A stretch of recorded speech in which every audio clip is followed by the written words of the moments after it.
Ketika Wei Ying merasakan angin menderu di sekitarnya, dia menyadari bahwa dia telah melakukan sesuatu yang sangat ngeri. Ini lantai 10. Meskipun dia baru saja memperbaiki rantai itu, dia bukanlah semacam dewa.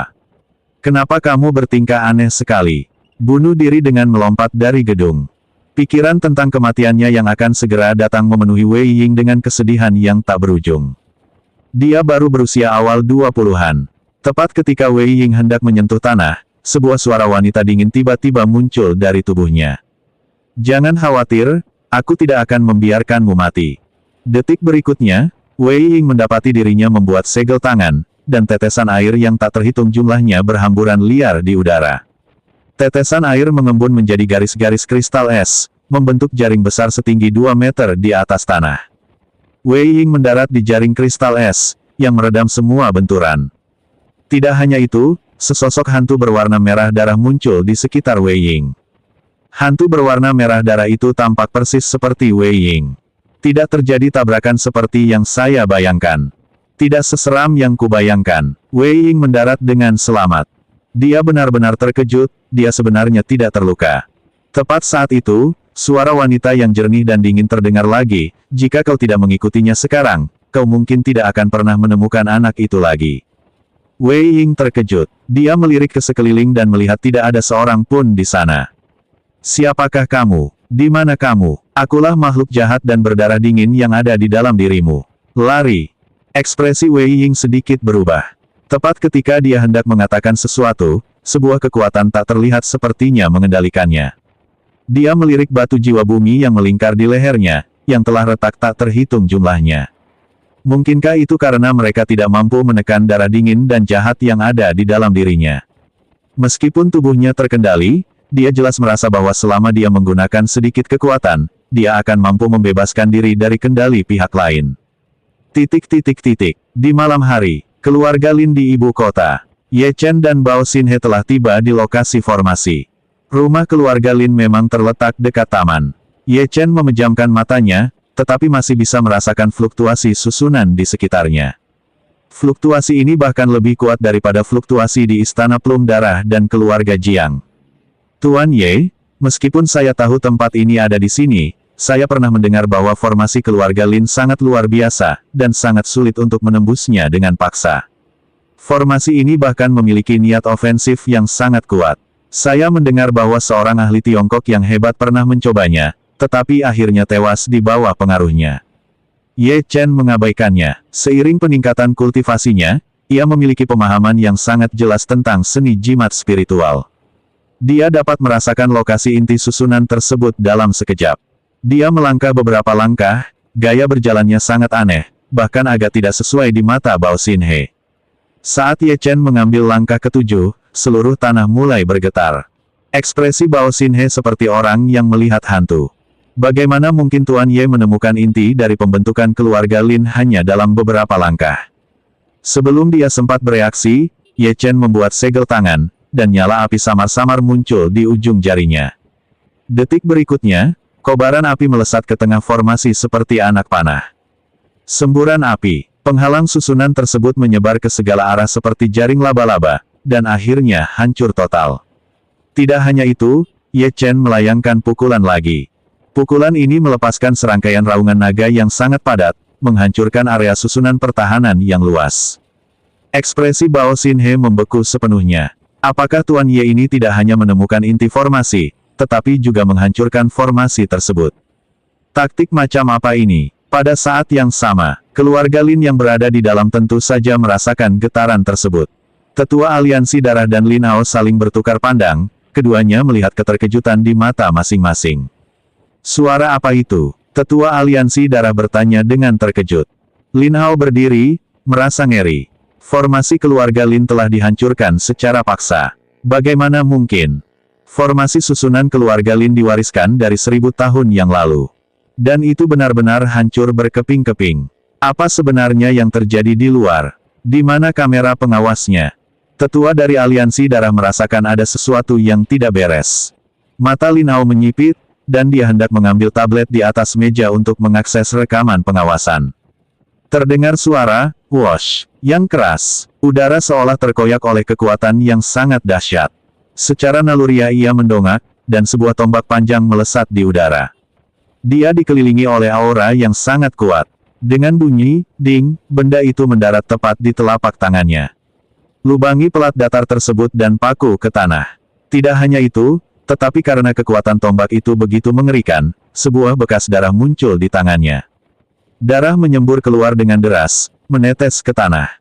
Lin Hao terkejut, seseorang benar-benar telah memaksa masuk ke dalam keluarga Lin. Sebelum dia sempat bereaksi, sebuah teriakan terdengar. Kemudian, dia melihat pemandangan yang tidak akan pernah dia lupakan seumur hidupnya. Gerbang hitam keluarga Lin didobrak, menyebabkan serpihan kayu berhamburan kemana-mana.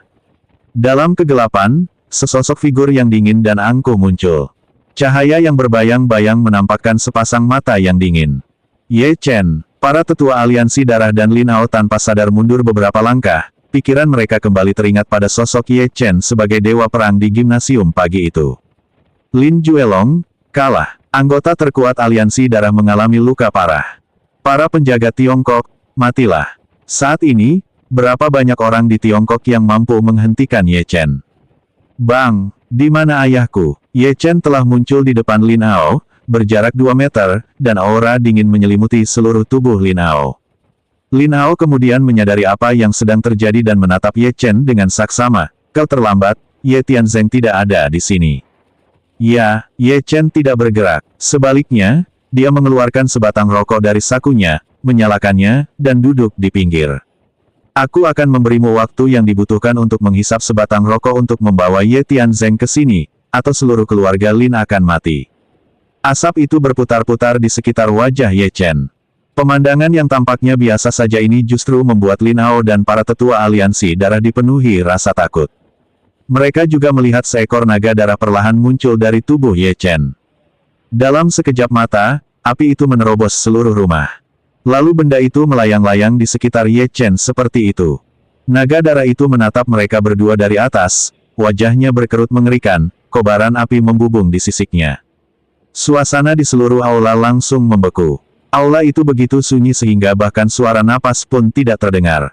Bahkan Bao Xinhe, yang muncul belakangan, begitu ketakutan melihat naga darah yang keluar dari tubuh Ye Chen sehingga tubuhnya kaku. Apakah Tuan Ye ini benar-benar bisa mengendalikan naga? Nona Ji saja sudah sangat menakutkan, siapa sangka Tuan Ye akan jauh lebih menakutkan. Nona Ji memintanya untuk melindungi Ye Chen, tetapi apakah seseorang seperti dia benar-benar membutuhkan perlindungannya? Rokok itu sudah habis. Ye Chen mematikan rokoknya, 5 menit telah berlalu. Aku tidak bisa bertemu ayahku seperti yang kuharapkan. Aku sangat kecewa pada kalian. Suaranya dingin, dan itu bisa membuat setiap orang merasakan kemarahan yang tak terlihat. Detik berikutnya, Ye Chen bergerak. Pada saat itu, Ye Chen bergerak secepat kilat, dengan kecepatan yang mencengangkan. Mendesis, terdengar suara gesekan tajam, dan Ye Chen bergegas ke depan Lin Hao.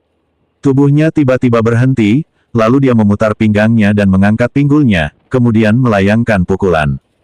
Bang! Seperti guntur yang menyambar dari langit yang cerah, dengan satu pukulan, Ye Chen melepaskan gelombang energi yang dahsyat, menyerbu ke arah Lin Hao seperti binatang buas. Lin Hao jelas bukan orang biasa, untuk menjadi kepala keluarga dari keluarga papan atas, dia tentu saja memiliki kekuatan yang cukup. Ye Chen, hari ini kau menyakiti putraku, dan aku akan membuatmu merasakan keputusasaan juga. Lin Hao melayangkan pukulan, melepaskan kekuatan alam pemisahan dan persatuan, menyebabkan tanah di bawahnya retak. Gelombang energi tak terlihat melonjak di bawah kakinya. Ini menunjukkan kekuatan pukulannya. Pada saat ini, aura yang dipancarkan Lin Hao benar-benar tak tertandingi oleh seniman bela diri biasa. Lin Hao tak berani lengah, bahkan meningkatkan auranya hingga puncaknya, mengeluarkan raungan yang tiba-tiba memperluas kekuatannya. Raungan harimau mengguncang langit dan bumi. Saat Lin Hao melayangkan pukulannya, embusan angin yang mengerikan menerjang dan menciptakan gelombang udara yang menjulang tinggi. Namun, dia meremehkan Ye Chen. Ye Chen telah menembus 2 tingkatan dalam pertarungan di arena bela diri. Dengan jimat roh kelahirannya dan kekuatan naga darah, siapa yang bisa menghentikannya? Bang! Kedua kekuatan itu bertabrakan secara tiba-tiba. Sebuah kekuatan dahsyat menerjang ke depan, disertai raungan yang teredam. Ekspresi Lin Hao tiba-tiba mengeras, dan darahnya mendidih. Wajahnya dipenuhi rasa tidak percaya. Pukulan sederhana anak ini benar-benar membuatnya merasakan sedikit rasa takut. Klik klik klik. Tulang-tulangnya terasa seperti patah sedikit demi sedikit. Seluruh tubuhnya, daging dan darahnya, tiba-tiba meledak. Lin Hao mundur 10 langkah penuh, dan yang terpenting, tulang putih tangan kanannya benar-benar terlihat, dengan darah menetes terus-menerus. Dengan satu pukulan, dia benar-benar dikalahkan. Siapa sangka, sebagai kepala keluarga Lin, dia sama sekali tidak berdaya untuk melawan Ye Chen. Rasa sakit yang hebat menjalar ke seluruh tubuh Lin Hao, wajahnya dipenuhi kengerian. Engah, Lin Hao kemudian menyadari bahwa serangan ini tidak sesederhana hanya memutus lengan. Gelombang energi tak terlihat menyerbu tubuhnya. Dia tak bisa menahan diri lagi dan memuntahkan seteguk darah. Wajahnya pucat pasi. Aku sudah memberimu kesempatan. Mulai hari ini, keluarga Lin tidak akan ada lagi. Suaranya tenang, seolah sedang menceritakan hal sepele. Kemudian, Ye Chen berubah menjadi bayangan kabur, dan detik berikutnya, pedang pembunuh naga muncul di tangannya, yang kemudian dia tebas ke arah Lin Hao. Hutang darah harus dibayar dengan darah. Tetua Aliansi Darah merasakan ada sesuatu yang tidak beres dan segera meletakkan ponsel yang baru saja digunakannya untuk mengirim pesan teks. Kemudian, dia mengepalkan tinjunya, dan sebuah pedang panjang dari pinggangnya muncul dan berada di telapak tangannya. Lin Hao masih sangat berguna bagi Aliansi Darah, dia tidak boleh mati. Dia bisa tahu bahwa tingkat kultivasi Ye Chen jauh lebih rendah darinya, jadi apa yang harus dia takutkan? Ye Chen, jangan sombong. Kau melukai temanku. Hari ini, aku tidak hanya menginginkan rahasiamu, tetapi juga nyawamu. Dengan lolongan panjang, Tetua Aliansi Darah melesat keluar seperti anak panah dari kegelapan. Aura yang kuat terpancar darinya, mengungkapkan keagungan seorang ahli alam pemisahan dan persatuan tingkat lanjut. Suara mendesing. Tiba-tiba, cahaya dingin menyambar, dan energi pedang meluap saat dia menebas Ye Chen dengan pedangnya. Dia tidak berani lengah sedikit pun. Ye Chen secara alami merasakan niat membunuh yang menyebar di udara. Dia membalikkan pedang pembunuh naga dan menuju ke arah Tetua Aliansi Darah. Jika kalian menginginkan perang, mari kita bertarung. Apa yang perlu ditakutkan? Saat ia menangkap niat pedang itu, mata Ye Chen berubah dingin. Tepat saat itu, banyak anggota keluarga Lin yang berpengaruh menyerbu keluar. Mata Bao Xinhe menyipit, dan dia langsung menyerbu keluar. Sebuah pedang merah tua muncul di tangannya. Pedang ini diberikan kepadanya oleh Jilin, nilainya biasa saja di Gunung Kunlun, tetapi di Tiongkok, pedang ini cukup untuk meningkatkan kekuatannya secara signifikan. Bao Xinhe berhasil melawan semua ahli keluarga Lin yang ingin mencelakai Ye Chen. Pada saat itu, pedang Ye Chen berbenturan dengan pedang Tetua Aliansi Darah. Ye Chen naik ke langit, auranya melonjak. Aura yang menakutkan itu membangkitkan angin kencang. Di tengah badai, energi pedang terpancar kemana-mana, dan angin dingin menyapu daratan seperti badai, menutupi segalanya. Kau memang kuat, tapi jauh lebih lemah daripada orang yang kulukai parah di arena bela diri hari ini. Ye Chen meraung, melepaskan badai dahsyat dengan gelombang menjulang dan guntur yang menggelegar. Pada saat ini, aura Ye Chen seolah menjulang lurus ke langit, menekan segalanya. Naga darah itu turun dari langit dan memasuki tubuh Ye Chen, memancarkan cahaya merah. Ekspresi Tetua Aliansi Darah sedikit berubah. Dia menyadari bahwa Ye Chen tidak hanya tidak melemah akibat pertempuran pagi itu, tetapi sebenarnya telah menembus 2 tingkatan sekaligus. Aura itu sangat dahsyat. Sejak kapan terobosan menjadi semudah ini? Kembali, dengan raungan dari Ye Chen, energi pedang yang tak terhitung jumlahnya menyapu langit seperti badai. Kali ini, aku tidak menggunakan gerakan kedua dari niat pedang penghancur langit. Gerakan pertama saja, dikombinasikan dengan niat naga darah, sudah cukup. Gemuruh. Suara gemuruh yang memekakkan telinga, seperti guntur, meledak. Ye Chen tidak membuat keraguan atau menyembunyikan apapun. Energi pedang itu tak terbendung, serangan pedang ini bagaikan angin puting beliung. Tetua Aliansi Darah menyadari bahwa kekuatannya sedang terkikis, dan pedang di tangannya mulai bergetar. Dengan bunyi, kerak, benda itu hancur berkeping-keping. Pada saat itu, pupil matanya menyempit, memperlihatkan ekspresi ketakutan. Lalu kenapa kalau ini Aliansi Darah? Menyinggungku, Ye Chen, tetap akan berujung pada kematian. Dengan raungan, Ye Chen melesat seperti harimau yang melesat di langit, momentumnya tak terbendung. Benturan mengerikan terdengar, dan seberkas cahaya pedang yang menyilaukan melesat turun. Tetua Aliansi Darah ingin menggunakan teknik rahasia gerbang darah untuk melawan, tetapi Ye Chen sama sekali tidak memberinya kesempatan. Itu menembus dengan mudah. Seluruh keluarga Lin tampaknya terbelah menjadi dua oleh satu tebasan pedang. Ah! Dengan erangan tertahan, Tetua Aliansi Darah itu merasa seolah-olah dihantam oleh gunung. Kekuatan yang meletus pada saat itu bagaikan ratusan atau ribuan banteng liar yang mengaum ke arahnya. Di bawah kekuatan yang mengerikan itu, dia memuntahkan seteguk darah. Organ dalamnya terguncang oleh niat pedang yang tanpa ampun. Tidak hanya itu, tubuhnya tampak seperti terbelah menjadi dua. Darah telah tumpah. Pada saat ajal menjemput, Tetua Aliansi Darah itu hanya menunjukkan rasa takut dan panik di wajahnya. Kesadarannya berangsur-angsur memudar. Akhirnya, dia ambruk ke tanah. Para ahli keluarga Lin yang awalnya berencana untuk bergegas masuk ke rumah semuanya berhenti di tempat. Mereka tahu kekuatan Tetua Aliansi Darah, tetapi sosok sekuat itu justru terbelah dua oleh pemuda itu dengan satu tebasan pedang. Ye Chen menyarungkan pedang pembunuh naga, mengambil selembar kain dari meja, dan dengan hati-hati menyeka pedang itu. Kemudian Ye Chen mengangkat kepalanya dan menatap para ahli keluarga Lin, yang berbau darah. Jangan biarkan seorang pun hidup Bao Xinhe. Ya, Tuan Ye.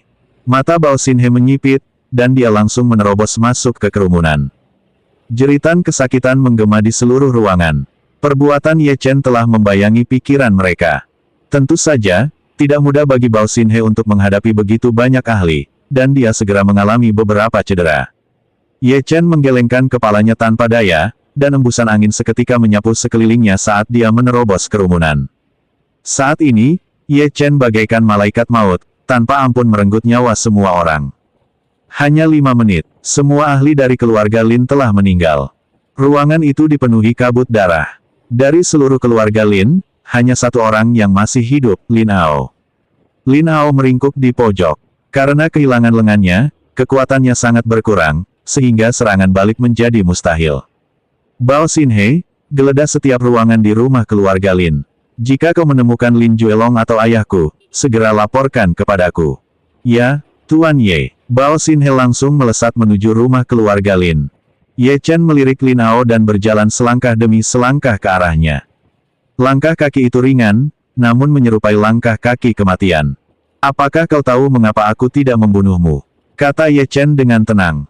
Lin Hao tidak berniat berkompromi dan meraung, Ye Chen, lalu apa masalahnya jika kau menghancurkan keluarga Linku? Kau bisa menggeledah seluruh kompleks keluarga Lin dan kau tidak akan pernah menemukan Lin Juelong atau ayahmu. Lin Juelong dan Tetua Aliansi Darah yang terluka hari ini telah dipindahkan untuk perawatan oleh Fang Zhenye, pelindung Tiongkok. Adapun Ye Tianzeng, dia juga dibawa pergi oleh Fang Zhenye. Ada beberapa rahasia yang keluarga Lin tidak berhak untuk mendapatkannya, tetapi Fang Zhenye benar-benar berhak. Sekalipun Ye Chen menjadi peringkat pertama di peringkat Grandmaster Tiongkok, hal itu tidak akan menggoyahkan posisinya. Tak lama kemudian, Bao Xinhe bergegas kembali, Tuan Ye, tidak ada siapapun di sini. Saya bahkan membobol beberapa ruang bawah tanah, tetapi tetap tidak menemukan apapun. Saya menduga orang-orang ini telah dipindahkan sebelumnya. Namun, Tuan Ye, saya menemukan ini di sebuah ruangan. Bao Xinhe menyerahkan buku catatan kepada Ye Chen. Buku catatan itu dipenuhi dengan karakter dan simbol aneh yang tampak kompleks sekaligus sederhana. Mata Ye Chen menyipit ketika melihat simbol-simbol di buku catatan itu, dan dia segera mengambilnya. Napasnya agak cepat, karena simbol-simbol di atasnya diciptakan oleh dia dan ayahnya ketika mereka bermain catur kata. Saat itu, mereka hanya menganggapnya sebagai hal yang menyenangkan, dan ayah serta anak itu sering membuat kode rahasia di rumah yang tidak bisa dipecahkan oleh Jiang Peirong. Dari semua simbol dan karakter di sini, hanya dia dan Ye Tianzeng yang bisa memahaminya. Ye Chen meliriknya, tetapi tidak dapat merangkai semua itu menjadi satu kalimat dalam waktu singkat, jadi dia melemparkannya ke kuburan reinkarnasi. Lalu, tatapan dingin tertuju pada Lin Hao. Di mana ayahku? Katakan padaku, dan aku bisa memberimu seluruh tubuhnya. Ye Chen telah mengeluarkan beberapa jarum perak di tangannya. Puff! Lin Hao meludah seteguk darah ke wajah Ye Chen. Dasar binatang kecil, jangan berani-beraninya. Sekalipun keluarga Lin musnah, kau tak akan pernah melihat ayahmu lagi. Hahaha, begitu putraku sembuh, dia akan membalaskan dendamku, Lin Hao. Suatu hari nanti, seluruh keluargamu yang berjumlah 3 orang akan mati.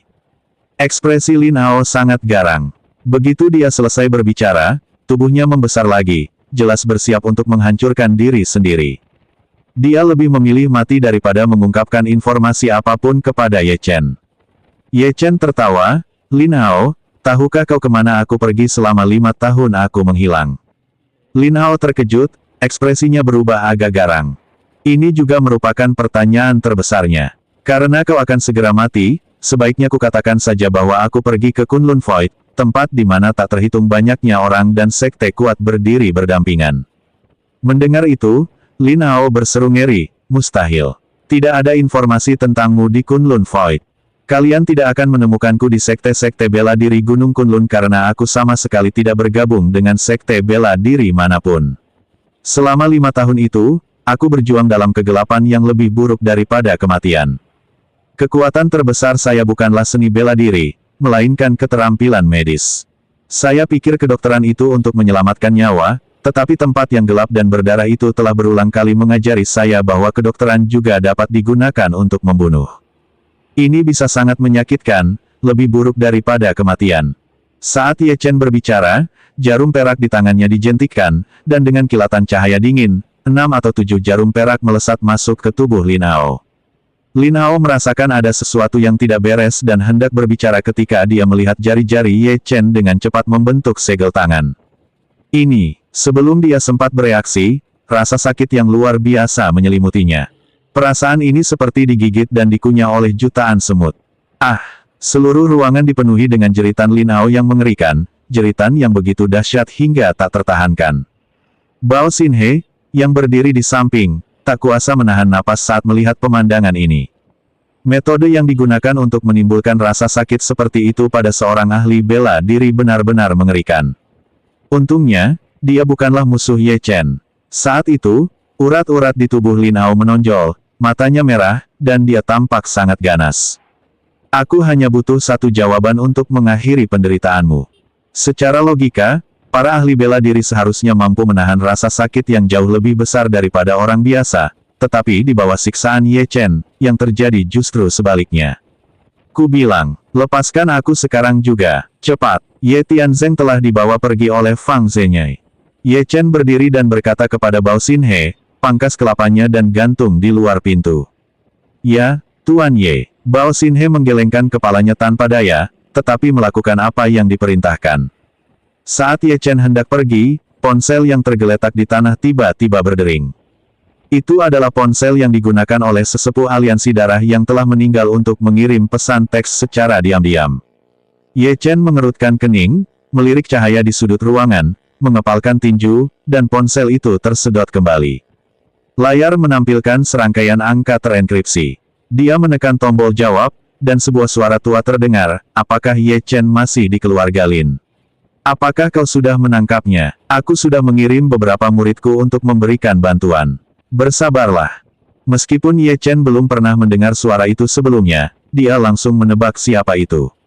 Dia tertawa dingin dan berkata, kau mungkin akan kecewa, tetapi orang-orang ini semuanya sudah mati. Ada jeda beberapa detik di ujung telepon sebelum suara tegas terdengar, Ye Chen, berani-beraninya kau menghancurkan keluarga Lin. Kau memusnahkan sebuah keluarga di Provinsi Jiangnan, dan Tiongkok tidak akan mengatakan apapun, tetapi dengan menginjak-injak aturan dan membasmi keluarga terkemuka di Tiongkok, konsekuensi yang akan kau hadapi jauh melebihi apa yang kau bayangkan.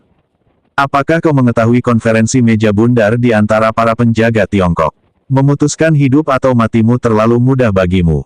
Selain itu, sebelum muridku tiba, aku harap kau menyerah tanpa perlawanan, jika tidak, kau akan menanggung akibatnya. Ye Chen hendak mengatakan sesuatu ketika panggilan terputus. Ye Chen menghancurkan telepon itu dan menatap Bao Xinhe, karena kau memiliki seorang tetua yang merupakan pelindung Tiongkok, apakah dia tahu di mana Fang Zhenyi berada? Bao Xinhe menggelengkan kepalanya, para penjaga Tiongkok tidak terhubung secara erat. Mereka hanya bertemu dalam pertemuan meja bundar khusus atau sebelum acara-acara besar di Tiongkok. Sulit untuk mengetahui lokasinya. Ye Chen mengangguk, Ayo pergi. Ya, Tuan Ye. Tepat ketika Ye Chen dan Bao Xinhe hendak pergi, tiga sosok yang mengenakan jubah Taois menghalangi jalan mereka. Ketiga pria itu menatap Ye Chen dengan saksama, wajah mereka berkerut penuh niat membunuh. Ketiga orang ini sangat kuat, dan dilihat dari aura mereka, setidaknya 1000 orang telah tewas di tangan mereka. Apakah Anda Ye Chen? Pria parubaya yang berada di depan kelompok itu bernama Fang Yuanji. Kedua adik laki-lakinya, Fang Yuanfeng dan Fang Yuanhai, tampak agak aneh. Mereka bergegas mendekat dengan putus asa, tetapi sudah terlambat. Diperkirakan bahwa tidak satu pun anggota keluarga Lin yang selamat dari kejadian ini. Intinya adalah mereka tidak pernah membayangkan bahwa seseorang akan berani memusnahkan keluarga Lin, salah satu keluarga terkemuka di Tiongkok. Ye Chen menebak identitas ketiga orang itu, mereka pasti murid Fang Zhenyi. Tepat pada waktunya, mereka ingin tahu tentang Fang Zhenyi. Ketiga pendekatan ini tidak diragukan lagi adalah yang terbaik. Di mana Fang Zhenyi? Tanya Ye Chen tanpa basa-basi. Beraninya kau memanggil nama tuanku dengan seenaknya. Berlututlah sekarang. Tatapan Fang Yuanji menjadi dingin, dan tanpa niat menghunus pedangnya, dia melayangkan pukulan ke arah Ye Chen. Pukulan ini sebenarnya mengandung aura merah samar, dan suara deburan ombaknya terus terdengar, menunjukkan kekuatannya. Tidak hanya itu, dua orang lainnya juga tidak berani lengah, mengerahkan energi batin mereka untuk menyerang titik-titik vital Ye Chen. Dalam sekejap, 3 arus udara yang sangat kuat menyapu masuk. Tuan Ye, izinkan saya membantu Anda. Bao Xinhe merasa bahwa kekuatan ketiga orang ini tidak boleh diremehkan. Dia yakin bahwa ketiga orang ini adalah tokoh-tokoh berpengaruh yang bersembunyi di balik bayang-bayang Tiongkok. Bang, sayangnya, Bao Xinhe hanya mampu menahan 1 orang saja. Saat tinju mereka berbenturan, Bao Xinhe merasa seolah-olah gelombang energi telah menghancurkan organ dalamnya. Dek, mereka mundur sejauh 6 langkah. Engah. Dia tak bisa menahan diri lagi dan memuntahkan seteguk darah merah terang, pemandangan yang mengejutkan. Bao Xinhe, aku mengenalmu. Kau berani menghalangi jalanku dengan kekuatan seperti ini. Kau terlalu percaya diri. Anda pasti terkejut, bukan? Biar saya ceritakan sesuatu. Apakah Anda mengenal Fang Yuancheng, yang pernah menduduki peringkat pertama Grandmaster Tiongkok untuk waktu yang lama? Dia adalah adik junior kita. Sekarang kau tahu betapa tidak berartinya dirimu. Fang Yuanji mencibir dan melangkah maju. Hari ini, aku sendiri yang akan mengantarmu pergi. Gemuruh. Dengan satu hentakan telapak tangan, angin telapak tangan meletus, menghantam Bao Xinhe.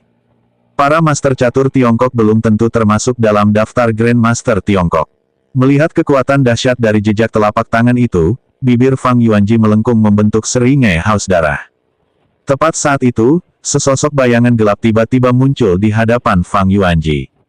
Kamu terlalu cepat merayakan. Lengan Ye Chen tampak melesat seperti naga darah saat dia melayangkan pukulan.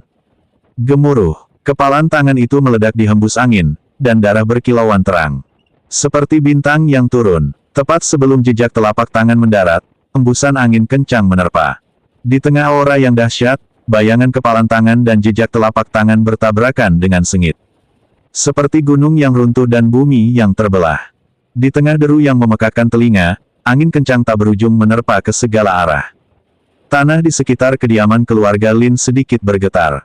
Bahkan dinding-dinding yang mengelilingi kediaman keluarga Lin pun retak. Hah, bagaimana ini mungkin? Kekuatan ini, Fang Yuanji, yang wajahnya tadinya menunjukkan rasa jijik dan mencemooh, akhirnya melebarkan matanya. Pukulan telapak tangannya, yang menurutnya akan menghancurkan lawan, tampaknya ditelan oleh kekuatan tak terlihat. Di tengah seruan itu, dia terdiam, lalu tiba-tiba mundur 10 langkah ke belakang. Serangannya sendiri diblokir, dan dia bahkan menderita kerugian besar. Dengan telapak tangannya mati rasa, merasakan aura yang mendominasi merasuki tubuhnya, dan melihat pria yang muncul di hadapannya dengan kekuatan seperti guntur dan menghalangi serangannya. Guru mengatakan Ye Chen berbahaya, tetapi Fang Yuanji tidak menganggapnya serius. Fang Yuanji menyadari ada sesuatu yang salah dan dengan cepat memberikan instruksi berikut. Adik-adikku, ayo kita lakukan bersama. Detik berikutnya, jejak telapak tangan yang tak terhitung jumlahnya menyerbu ke arah Ye Chen. Sangat kuat, tatapan Ye Chen berubah serius. Ketiga orang ini bahkan lebih kuat dari Lin Juelong, dan yang lebih penting, kerja sama tim mereka sangat hebat. Setiap serangan diarahkan ke titik-titik vitalnya. Jika dia tidak begitu fokus, itu akan sangat berbahaya. Bao Xinhe ingin membantu, tetapi ia menyadari bahwa dengan luka-lukanya, mustahil baginya untuk ikut serta dalam pertempuran. Ye Chen terus mundur, dan sebuah goresan muncul di tubuhnya. Dia ingin menggunakan mantra atau jimat, tetapi ketiganya tidak memberinya kesempatan sama sekali. Lambat laun, Ye Chen mulai tertinggal. Brengsek. Senyum sinis muncul di bibir Fang Yuanji. Ye Chen, bahkan seorang pahlawan pun tidak bisa melawan 4 tangan. Kemana perginya kesombonganmu? Tuan kami memerintahkan kami untuk mematahkan lengan dan kakimu lalu membawamu kembali. Begitu dia selesai berbicara, di tengah rentetan serangan telapak tangan dan serangan mematikan, sebuah belati yang dipenuhi energi spiritual muncul di tangan Fang Yuanhai di paling kanan. Belati itu menembus segalanya, bercampur dengan bayangan telapak tangan, dan menusuk langsung ke jantung Ye Chen. Serangan ini terlalu mendadak, dan kecepatan kuncinya sangat cepat. Melihat hal itu, ekspresi Ye Chen sedikit berubah, sementara ketiga pria itu menunjukkan senyum yang ganas dan kejam. Mereka menggunakan trik ini untuk membunuh banyak orang. Apalagi para ahli di alam pemisahan dan persatuan, bahkan para ahli di alam hakikat sejati pun akan mati. Tepat ketika belati itu hendak menusuk jantung Ye Chen, tiba-tiba, terjadi perubahan yang tak terduga. Suhu di sekitarnya tiba-tiba turun drastis. Angin dingin menerpa. Tetesan air di udara mengembun menjadi pedang es. Pedang itu tiba-tiba muncul di belakang Fang Yuanhai. Adegan aneh ini menyebabkan ketiganya mengubah ekspresi mereka secara drastis. Puff! Tanpa ragu sedikit pun, pedang es itu langsung menusuk tubuh Fang Yuanhai. Peluru itu menembus jantung, menodainya dengan darah, dan tidak ada cara untuk menyelamatkannya. Formasi ketiga pria itu langsung runtuh. Fang Yuanji dan Fang Yuanfeng tanpa sadar menoleh ke belakang, tetapi mereka sama sekali tidak menyadari bahwa ekspresi Ye Chen telah berubah total. Dengan jentikan jarinya, dia merebut belati dari pria yang telah jatuh ke tanah. Dalam sekejap mata, Ye Chen menggenggam belati itu erat-erat, energi spiritualnya meluap. Seekor naga darah tiba-tiba melesat keluar, seolah-olah menempel di lengannya. Ye Chen bergerak secepat angin menuju Fang Yuanji dan Fang Yuanfeng, kecepatannya seperti citah yang memburu mangsanya. Tidak bagus. Keduanya kemudian menyadari apa yang sedang terjadi, tetapi sudah terlambat. Belati Ye Chen telah menggores leher Fang Yuanfeng, lekukannya yang elegan kini terasa sangat dingin. Mati, menabrak, sekalipun Fang Yuanfeng ingin menghindar, sudah terlambat. Belati itu menembus penghalang energi sejati di sekelilingnya. Suara mendesing, kilatan cahaya dingin, dan kelapa Fang Yuanfeng jatuh ke tanah. Tubuhnya roboh. Saat ini, hanya Fang Yuanji yang tersisa. Mata Ye Chen merah padam, seperti serigala haus darah. Dia melemparkan belati yang berlumuran darah itu ke samping, mengangkat tangan kanannya dengan gerakan seperti cakar, dan dengan ketepatan yang mengerikan, meraih bahu Fang Yuanji. Fang Yuanji tak pernah menyangka bahwa semuanya akan hancur oleh pedang es yang tiba-tiba muncul. Mustahil baginya untuk menghentikan Ye Chen sendirian. Sekarang giliran saya, matilah. Ye Chen meraung, wajahnya penuh dengan keganasan dan kegilaan. Suara robekan, 5 jari Ye Chen menembus tepat ke bahu Fang Yuanji. Rasa sakit yang hebat membuat Fang Yuanji terengah-engah. Mengabaikan luka di bahunya, dia ingin pergi. Satu-satunya pilihannya adalah melarikan diri. Kamu mau pergi? Apa kamu bertanya padaku dulu? Beberapa detik kemudian, sebuah suara dingin terdengar di telinganya. Fang Yuanji terkejut. Bagaimana ini mungkin? Kemampuan pergerakanku justru memungkinkan lawan untuk mengejar ketertinggalanku. Sebelum dia sempat bereaksi, sepasang tangan raksasa meluncur turun dari langit dan menghantam bagian atas kepalanya. Fang Yuanji merasakan getaran di benaknya, berhenti di tempatnya, dan memuntahkan seteguk darah. Satu demi satu kekuatan menerobos tubuhnya dari kepala. Berdebar, dia berlutut di tanah dan menyadari bahwa dia terjebak oleh seekor naga darah. Naga darah itu sangat ganas. Tepat ketika dia hendak mengatakan sesuatu, aura kematian menyebar, dan tubuhnya jatuh ke dalam genangan darah. Saat ia terjatuh ke tanah, ia sekilas melihat seorang gadis berbaju motif bintik-bintik berdiri tidak jauh darinya. Gadis itu tampak sangat rapuh, tetapi dia memancarkan aura yang mengerikan dan aura haus darah. Tubuh dingin haus darah. Fang Yuanji tidak pernah membayangkan bahwa semuanya akan hancur karena gadis rapuh itu. Ketiga murid Fang Zhenye tewas seketika. Tidak ada yang selamat. Ye Chen menarik napas pelan, mengangkat kepalanya, dan pandangannya tertuju pada gadis yang tidak jauh darinya. Gadis itu menutup mulutnya, jelas terkejut. Ekspresinya menunjukkan sedikit rasa takut. Ye Chen terkejut, dia tidak pernah menyangka Wei Ying akan mengikutinya. Melihat ketiga mayat itu, Wei Ying tak kuasa menahan diri lagi dan pergi ke pojok untuk muntah. Saat Wei Ying selesai muntah, Ye Chen datang ke sisinya dan memberinya tisu. "Apa kabarmu?" "Terima kasih." Wei Ying mengambil tisu dan menyeka mulutnya. Wei Ying menghela napas dan menatap Ye Chen, "Aku benar-benar minta maaf. Ye Chen, aku juga tidak ingin melakukan ini, tapi aku tidak bisa mengendalikan diri." Ye Chen tersenyum dan berkata, "Aku tidak bermaksud menyalahkanmu. Jika kau tidak ikut campur, aku mungkin berada dalam bahaya malam ini." Dia tahu betul bahwa pedang es yang muncul tiba-tiba itu sangat penting dalam pertempuran ini. Dan pedang es ini pasti pernah dipegang oleh Wei Ying. Namun, ia merasa sangat aneh bahwa Wei Ying baru saja memasuki jalur kultivasi, jadi bagaimana mungkin dia memiliki kekuatan sebesar itu. Dia tiba-tiba menyadari sesuatu dan memperhatikan kalung yang melingkari leher Wei Ying.